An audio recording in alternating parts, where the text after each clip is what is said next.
నెహెమ్యా గ్రంథము 6వ అధ్యాయము.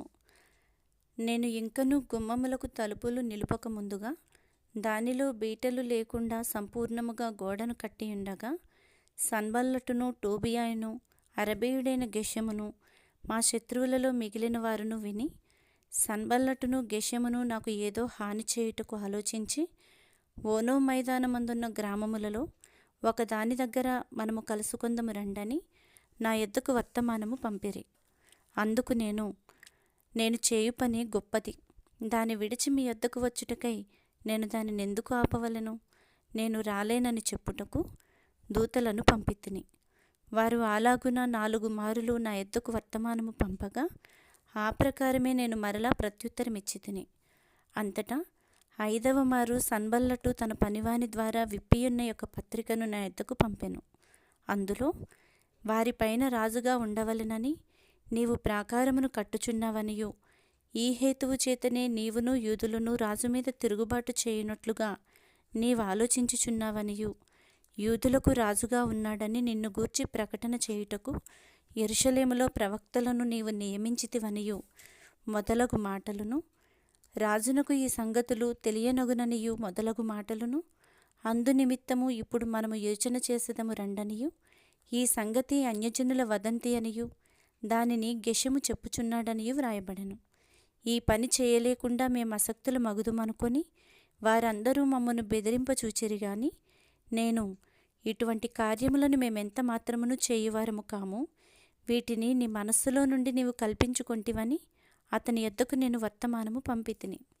దేవా, ఇప్పుడు నా చేతులను బలపరచుము. అటు తర్వాత మెహేతబేలునకు పుట్టిన దెలాయ్యా కుమారుడైన షెమయా యొక్క ఇంటికి వచ్చితిని.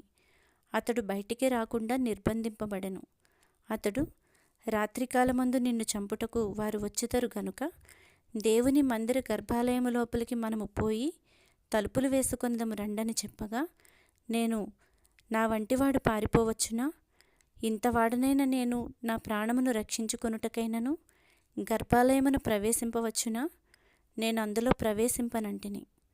అప్పుడు దేవుడు అతని పంపలేదనియు, టోబియాయును సన్బల్లటును అతనికి లంచమిచ్చినందున నా విషయమై ఈ ప్రకటన చేసిననియు తేటగా కనుగొంటిని.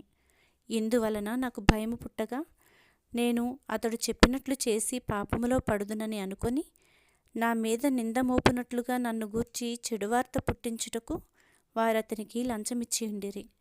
నా దేవా, వారి క్రియలను బట్టి టోబియాను సన్బల్లటును నన్ను భయపెట్టవలెనని కనిపెట్టియున్న ప్రవక్తలను, నోవద్యా అను ప్రవక్తిని జ్ఞాపకం చేసుకొనుము. ఈ ప్రకారముగా ఏలూలు మాసము 25వ దినమందు, అనగా 52 దినములకు ప్రాకారమును కట్టుట సమాప్తమాయెను. అయితే మా శత్రువులు ఈ సంగతి వినినప్పుడును, మా చుట్టూ నుండి అన్యజనులందరూ జరిగిన పని చూచినప్పుడును వారు బహుగా అధైర్యపడిరి.